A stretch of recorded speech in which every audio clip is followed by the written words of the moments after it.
Hey folks, this is JR with DIY Prepper. Welcome to the channel. One of the biggest challenges for most preppers is having enough money to pay for preps. While there are plenty of ways to store food and water on a budget, other preps, especially those that have to do with energy, can get pretty expensive. Before I started YouTube, gas and solar generators were sort of a grail prep for me. At the time, I was a teacher on a fairly limited income, so I couldn't afford one. After the 2021 Texas ice storm, I was basically scared into buying my first generator, and it was a big purchase for us at the time. However, over the past couple of years, I've had the opportunity to review several backup power options and experience their strengths and limitations firsthand. And while I think everyone would benefit from a larger backup power option, the fact of the matter is that not everybody can afford one. But if you're in that situation, there's still other things that you can do to be more prepared. So today we're going to talk about less expensive preps that you can pick up to help you keep essential items running during a power outage.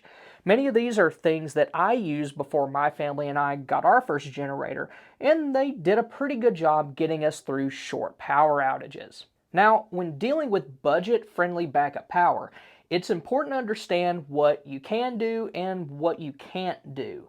Your main goal should be to keep small electronics running for somewhere between a few days and a few weeks, trying to keep them running indefinitely or powering larger things like a refrigerator may not be possible. And when it comes to larger appliances, it's also important to understand that even with a large backup power option, you'll only be able to keep them running for so long. Take my refrigerator, for example. It's an older, less efficient model, which means that it runs more frequently and it uses more energy while it's running. So even if you have a large solar generator, it won't last long between charges. A 4 kilowatt hour system will run it and my box freezer for around 18 hours, while a 6 kilowatt system will run those for around 24. Then, if you have a gas generator, you'll only be able to keep things running for as long as you have fuel. This, of course, is dependent on you actually being able to get that generator started in the first place, so be sure to pay attention to routine maintenance on those fuel-based generators. The most basic way to keep small electronics running through the duration of a power outage is to use traditional batteries like AA's, AAA's, and D cells. When it comes to lighting, you shouldn't have any trouble finding a good selection of flashlights, headlamps, and LED lanterns that'll run on those. Here I have a flashlight and a headlamp, and both of them run on 3 AAA batteries. This black pop-up lantern uses 3 AA's, and this Streamlight Siege uses 3 D cells. And when using these, my advice is to use rechargeable batteries with devices that you use regularly. For example, this flashlight used to be my EDC light, and then my wife and I use this Streamlight Siege in our room while our son's trying to go to sleep.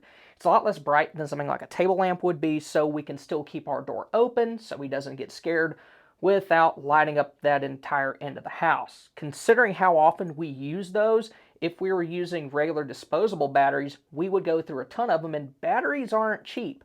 I think a package of 8 Energizer AA's is nearly $8, and an 8-pack of D cells is almost $17. If we had to buy those every time our old ones ran out of juice, my wife and I would probably have to sell a kidney each. So instead, we use our rechargeable Inteloops or Amazon Basics batteries in those devices.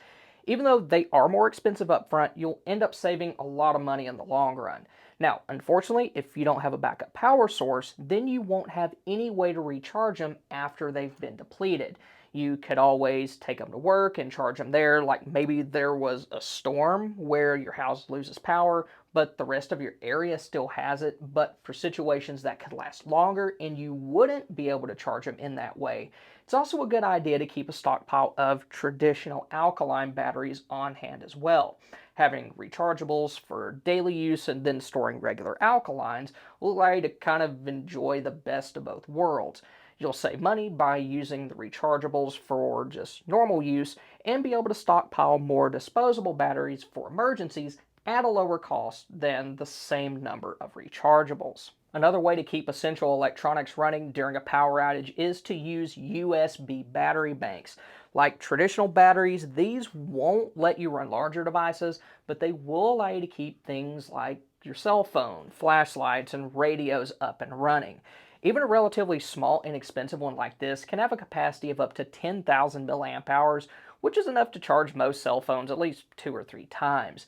I like to carry these with me in my EDC bag when I go on trips, and I use this particular one most of the time to make sure the battery on my camera doesn't die during the middle of filming a video, because that is super annoying when that happens. Then another thing that you can use during a power outage is power tool batteries.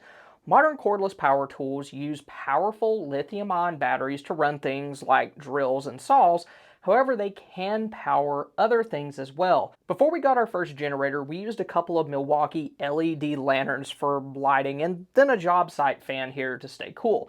I even installed wall anchors behind a picture frame in our bedroom so I could mount the fan on the wall pointed directly at us while we sleep. The lights here are every bit as bright as more traditional battery-operated lanterns, and the fan is more powerful than anything else that I have. And since power tool companies are in a constant battle with their competitors to make their products last longer than anybody else's, they're also very energy efficient, and sometimes they even have extra features. For example, one of my lanterns also has a USB port on the back that you can use to charge your cell phone, flashlight, or other USB devices. Another power tool accessory you can use to charge devices is a power source. These connect directly to your power tool batteries and have one or more outlets. Mine's a little older, so all it has is one USB port, but since I got mine, they now have options that can power AC devices as well. Now, given none of these are cheap, but if you're already using power tools, then they're a good backup option, because usually the batteries here are a lot more expensive than accessory tools like these lights and fans.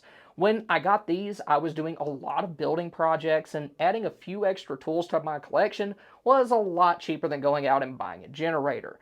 You can also get different kinds of chargers for power tool batteries, including those that can connect to the 12-volt port in your car. So even though you may not be able to charge them in your house, if you have gas in your vehicle, then you can still keep them running. But those 12-volt chargers are a little expensive, so you may be better off just going out and buying an inverter for your car. And that brings me to the next thing that you can do if you can't afford a generator, and that's just use your car as one. Every car that I'm aware of, at the very least, has a 12-volt port, and modern production vehicles have various USB ports as well. My truck even has a 400-watt AC plug in front of the back seat. Having these ports will allow you to keep small devices running at least for as long as you have fuel. So even if you don't plan on bugging out or have a dedicated generator, you may still want to keep a couple of gas cans on hand for that purpose. Then beyond small devices, you can also use your car to run some larger things if you have an inverter like this one. You can connect an inverter directly to your vehicle's battery, and it'll convert its 12-volt DC power to 120-volt AC power like what you'd use in your home. Now, if you do this, you need to keep a couple of things in mind. First, what you're able to run off it will be limited by the wattage of your inverter. Then you'll also need to keep your vehicle running to prevent the battery from being drained, because if that happens, you won't be able to power anything or start your car, and not being able to get that started could make a bad situation much worse if you need to leave. Then, even if you can't afford a full-size generator, you may still be able to put together a miniature solar one for a lot less money. To do this, first you'll need a set of portable solar panels. You can usually find these for under $100, and they can be used to charge and power various USB devices. They usually aren't any bigger than 28 watts, but they're a lot better than nothing. You can use one of these to charge devices like flashlights or your phone directly, but a better option, at least in my opinion, is to use it to charge a USB battery bank like what we talked about earlier. This would give you the ability to collect and store energy similar to how you would with a full-size solar generator. You could use your panels to charge your battery bank during the day and then recharge your devices at night. Another thing you can include as part of your miniature solar generator kit is a USB battery charger, which could be used to keep rechargeable AA's and AAA's running long term. You could either connect them to the panels or just charge them from the USB battery bank. When doing this though, I would stick to smaller batteries like AA's and AAA's. Rechargeable D cells can have a capacity of 10,000 milliamp hours each, which is a lot for a small portable charger to handle. You could also do what I do and keep your mini solar generator inside of a Faraday bag. This will help protect them from EMPs or massive solar flares, and it also has the added benefit of keeping everything in one place.